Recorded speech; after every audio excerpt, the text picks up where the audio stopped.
Hello students, today I am going to discuss database users. DBMS lecture series में अभी तक हम इतना तो समझ गए हैं कि डेटाबेस क्या होता है और DBMS क्या होता है, ठीक है? So what is the goal of database? So we can say that the primary goal of a database system is to retrieve information and store new information in the database. Right यही काम तो करते हैं. अगर हम अपनी Facebook access कर रहे हैं तो हम डेटा ही तो एक्सेस कर रहे हैं, रिट्रीव कर रहे हैं. और अगर हमने कुछ फेसबुक में अपडेट किया है, अपडेशन के बाद उसको सेव भी तो करते हैं. तो जो प्राइमरी गोल होता है किसी भी डेटाबेस का, वो क्या होता है? इंफॉर्मेशन एक्सेस करना और स्टोर करना, ठीक है? तो यहाँ पर जो आप यूजर्स देखोगे कि डेटाबेस के यूजर्स कौन से होते हैं, तो वो कैसे उनकी कैटेगरी डिफाइन की गई है. एक्चुअली जिस तरह से यूजर्स इंटरेक्ट करते हैं सिस्टम से या फिर डेटाबेस से, उसके अकॉर्डिंग यहाँ पर कैटेगरी डिफाइन की गई है. So there are 4 different types of database system users. Like these are the users: naive user, application programmer, sophisticated user, specialized user, and the last but not the least, database administrator. Actually it is the most important user of database, right? So हम first user की बात करते हैं, that is naive user. Actually naive users are the unsophisticated users and they used to interact with the system by invoking one of the application programs, right? और ये programme पहले लिखा जा चुका है. ऐसा नहीं है कि उसी टाइम पे प्रोग्राम वो लिखते हैं उसके बाद डेटाबेस एक्सेस करते हैं. नहीं, ये प्रीवियसली रिटन प्रोग्राम्स होते हैं. जैसे कि अभी मैंने आपको एग्जांपल दिया कि अगर आपको फेसबुक यूज़ करना है तो फेसबुक में आपको कुछ नहीं करना. आपको सिंपली जो इंस्टॉल्ड ऐप है उसमें जाके डेटा या फिर अपनी प्रोफाइल ओपन करनी है और डेटा एक्सेस करेंगे, ठीक है? फेसबुक एग्जांपल पे ऑलरेडी हमने बात की हुई है, कई बार मैंने आपको ये एग्जांपल एक्सप्लेन किया है, ठीक है? अगर कोई कंफ्यूजन है तो आप प्रीवियस वीडियोस चेक कर सकते हैं. तो यहाँ पर नेव यूज़र का मतलब है कि वो सिर्फ और सिर्फ डेटाबेस को एक्सेस करते हैं. इवन उनको कोई DBMS की नॉलेज नहीं होती है. Still they use the database and perform their given task, और जो भी एक्टिविटी उन्हें परफॉर्म करनी है, राइट? दूसरा एग्जाम्पल आप ले सकते हैं, जैसे किसी बैंक का एग्जाम्पल ले लीजिए. तो वहाँ पर जो भी स्टाफ होता है वो भी तो डेटाबेस एक्सेस करता है. कैसे? भाई मान लीजिए आप बैंक जाते हो, आपको अपनी अकाउंट डिटेल्स देखनी है या फिर आपको बैलेंस चेक करना है. अभी तो कई सारी ऐप्स आ गई हैं तो हमें बैंक जाने की ज़रूरत भी नहीं पड़ती. लेकिन मान लीजिए आपको कुछ भी डिटेल्स चेक करनी है, तो आप स्टाफ से क्या बोलोगे? भाई कि हमारे अकाउंट की ये वाली डिटेल बताइए मुझे. और जो स्टाफ है वो क्या करेगा? वो सिंपली वहाँ पर उसको कुछ कमांड्स दिए होते हैं या सिंपली वो क्लिक करके आपका डेटा एक्सेस करके आपको बता देता है. तो वहाँ पर जो एम्प्लॉयज़ हैं या स्टाफ है, क्या उसको DBMS की नॉलेज है? नहीं, DBMS की नॉलेज नहीं है. Simply they know how to access data, ठीक है? तो ऐसे यूजर्स को हम बोलते हैं नेव यूजर्स, या फिर इनको कई बारी एंड यूजर भी बोलते हैं, right? Now the second user, that is application programmer. Computer science के स्टूडेंट हैं तो आपको ये वर्ड बहुत अच्छे से क्लियर होगा, एप्लीकेशन प्रोग्रामर, राइट? तो यहाँ पर जो यूजर्स हैं वो कंप्यूटर प्रोफेशनल्स होते हैं जो कि एप्लीकेशन प्रोग्राम्स लिखते हैं. कोई भी प्रोग्रामिंग लैंग्वेज यूज़ करके एप्लीकेशन प्रोग्राम्स लिखते हैं ताकि वो प्रोग्राम्स के अकॉर्डिंग, भाई अगर हम डेटा यूज़र मतलब डेटा यूज़ करते हैं, नेव यूज़र अगर डेटा एक्सेस करता है तो बैकएंड में क्या एग्जीक्यूट होता है? प्रोग्राम ही तो एग्जीक्यूट होता है. तो वो प्रोग्राम्स किसने लिखे होते हैं? एप्लीकेशन प्रोग्रामर ने लिखे होते हैं, ठीक है? They also use to create schema और apply some constraints on database और schema, right? schema और instances ऑलरेडी मैंने डिस्कस किया है, तो उसको आप देख सकते हैं अगर schema आपको नहीं क्लियर है. तो यहाँ पर जो कंस्ट्रेंट अप्लाई करने से मतलब है, लाइक आप समझ सकते हैं कोई डेटाबेस डेवलप किया जा रहा है या स्कीमा डिज़ाइन कर रहे हैं, तो वहाँ पर हमने कंस्ट्रेंट्स लगा दिए। कंस्ट्रेंट का सिंपल सा मीनिंग होता है कंडीशंस लगा दी। जैसे मान लीजिए हमने कुछ स्टूडेंट का रिकॉर्ड मेंटेन किया है, उसके लिए कुछ स्कीमा डिज़ाइन किया है या डेटाबेस मेंटेन कर रहे हैं, तो उसमें हमने एक फील्ड मेंशन की है कि बिना एडमिशन नंबर हम किसी भी स्टूडेंट की डिटेल एंटर नहीं कर सकते। ठीक है, तो जो एडमिशन नंबर वाला ब्लॉक होगा वो फ्री नहीं होगा, मतलब उसको हम ब्लैंक नहीं छोड़ सकते। ठीक, तो वो मैंडेटरी होता है। तो ये कंडीशंस हमने लगाई होती हैं, तब जाके ये हमें दिखता है कि ये फील्ड मैंडेटरी है, इसको फिल किए बिना हम आगे नहीं बढ़ सकते। तो इस तरह के कंस्ट्रेंट्स लगाता है, प्रोग्रामिंग करता है लैंग्वेजेस यूज करके, तो वो एप्लीकेशन प्रोग्रामर कहलाता है। Now the third category is sophisticated user. Actually, these users interact with the system without writing programs. ठीक है, तो प्रोग्राम्स तो एप्लीकेशन प्रोग्रामर लिख रहा है, तो सोफेस्टिकेटेड यूजर का क्या काम है? एक्चुअली इसका इंटरेक्शन डायरेक्ट होता है डेटाबेस से। डायरेक्ट इंटरेक्शन का मतलब है यहाँ पर क्वेरी के अकॉर्डिंग वो डेटाबेस एक्सेस कर सकता है। तो क्वेरी लिखने का जो काम होता है वो सोफेस्टिकेटेड यूजर का होता है। डेटाबेस क्वेरी लैंग्वेजेस होती हैं, जैसे एसक्यूएल आप जानते हैं, स्ट्रक्चर्ड क्वेरी लैंग्वेज। अभी उसको मैंने डिस्कस नहीं किया है, लेकिन नेम आपने सुना होगा।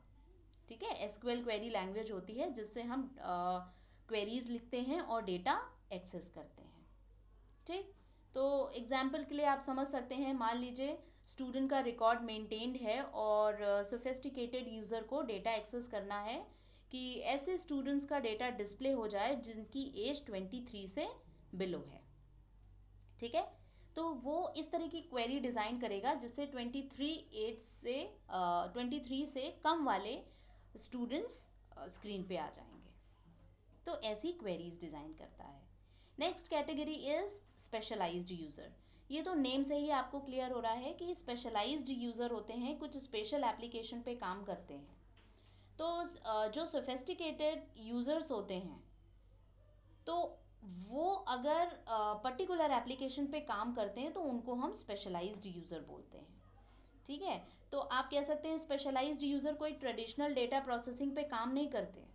मतलब जो पहले से एप्लीकेशंस चली आ रही हैं, जैसे बैंकिंग एप्लीकेशन हो गई या फिर रेलवेज एप्लीकेशन हो गई या फिर स्टूडेंट रिकॉर्ड मेंटेनेंस हो गया, तो इस तरह के एप्लीकेशंस पे काम नहीं करते हैं।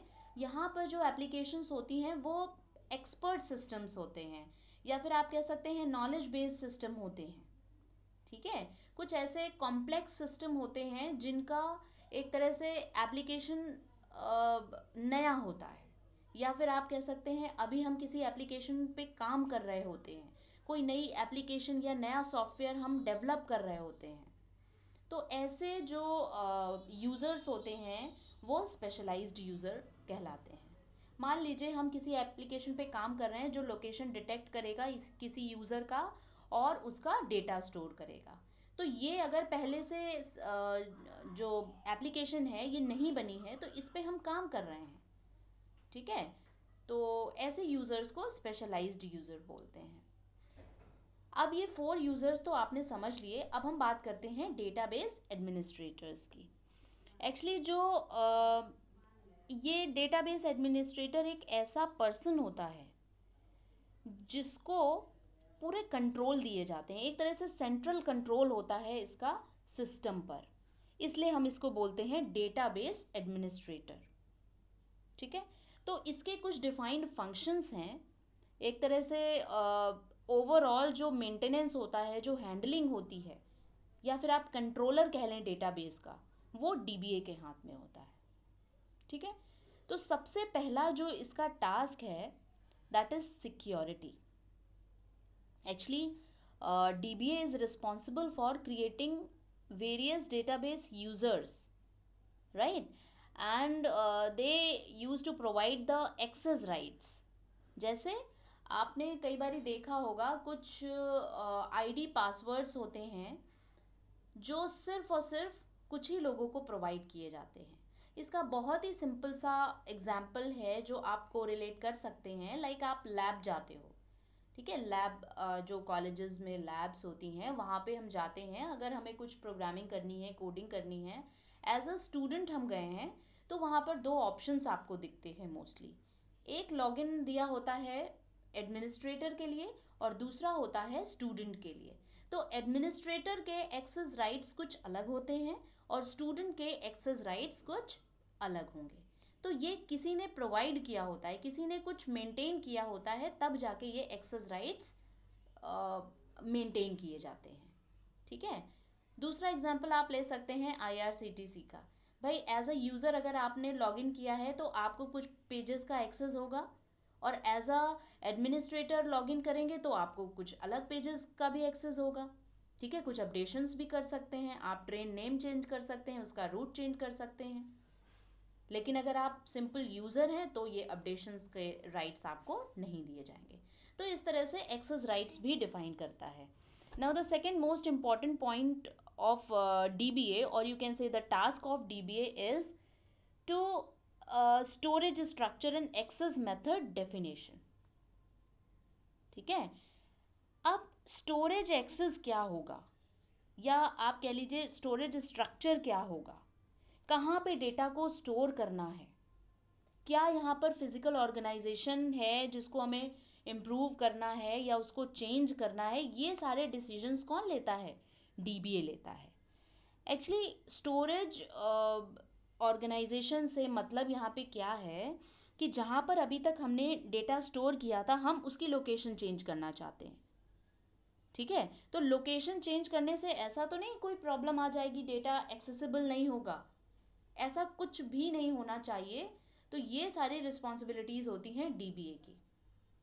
ठीक, नेक्स्ट जो पॉइंट आता है डीबीए के लिए, जो टास्क है उसका, वो है कि टाइम टू टाइम जो डेटा का बैकअप होता है, जितना भी डेटाबेस किसी पर्टिकुलर ऑर्गेनाइजेशन का है उसका बैकअप मेंटेन करना, उसको स्टोर करके रखना, कि बाय चांस अगर कभी सिस्टम में कोई प्रॉब्लम आ जाती है, डेटाबेस क्रैश हो जाता है, तो हमारे पास दूसरा उसकी कॉपी होनी चाहिए। ठीक है, हम रिकवर कर पाएँ अपना डेटा। तो ये मेंटेन करना भी डीबीए की रिस्पॉन्सिबिलिटी होती है, राइट। दूसरा इसका एक और इम्पॉर्टेंट रोल होता है जो इंस्टॉलेशन का होता है, अपग्रेडेशन का होता है। जो भी डीबीएमएस सर्वर्स होते हैं या अदर एप्लीकेशंस होती हैं जिसके अकॉर्डिंग यूज़र इंटरेक्ट करेगा, तो उसको इंस्टॉल करना, रिकवर करना, अपडेट करने का काम भी डीबीए का होता है। ठीक है, इसके बाद इसका इम्पॉर्टेंट टास्क होता है डॉक्यूमेंटेशन। अगर किसी ऑर्गेनाइजेशन में कोई डीबीए है, उसके जो भी टास्क डिफाइन है, उसने जो भी काम किए हुए हैं, तो उसका प्रॉपर डॉक्यूमेंटेशन होना बहुत इम्पॉर्टेंट है। क्यों? क्योंकि मान लीजिए कोई डीबीए है, अगर वो क्विट करता है, उस ऑर्गेनाइजेशन को छोड़कर किसी दूसरे ऑर्गेनाइजेशन में जाता है, तो उसने जो जो एक्टिविटीज़ परफॉर्म की हैं, जो जो टास्क परफॉर्म किए हैं, वो एक जगह कहीं पर लिखे होने चाहिए, ताकि जो दूसरा डीबीए हायर करेंगे, जो दूसरा डीबीए वहाँ पर आएगा, वो इजीली उन चीज़ों को समझ पाए जो इससे पहले वाला डीबीए कंट्रोल करता था। ठीक है, तो documentation is also very important task, right. दूसरा एक और पॉइंट आपको मैं बता दूं, कई बारी डीबीए को स्कीमा भी डिफाइन करना होता है। ठीक है, क्योंकि डिसीजन वहाँ से लिया जाता है कि क्या क्या फील्ड्स हम यहाँ पर मेंटेन करेंगे, क्या क्या फील्ड्स हमें इस डेटाबेस को स्टोर करने के लिए रखनी चाहिए। तो ये डीबीए के कुछ टास्क होते हैं। आई होप आप ये सारे यूज़र्स को समझ पाए होंगे। एक बारी मैं फटाफट आपको बता देती हूँ। नेव यूज़र होता है एंड यूज़र, जो लास्ट में यूज़ करता है, इंटरेक्ट करता है डेटाबेस को without having the knowledge of DBMS. Second is application programmer, जो एप्लीकेशंस लिखता है, प्रोग्रामिंग लैंग्वेज यूज़ करता है। सोफेस्टिकेटेड यूज़र, जो डायरेक्ट इंटरेक्ट करता है डेटाबेस से। स्पेशलाइज्ड यूज़र, जो स्पेशल एप्लीकेशंस पे काम करता है। और डीबीए, जिसका ओवरऑल कंट्रोल होता है डेटाबेस पे, right. That's all for database users. Thank you.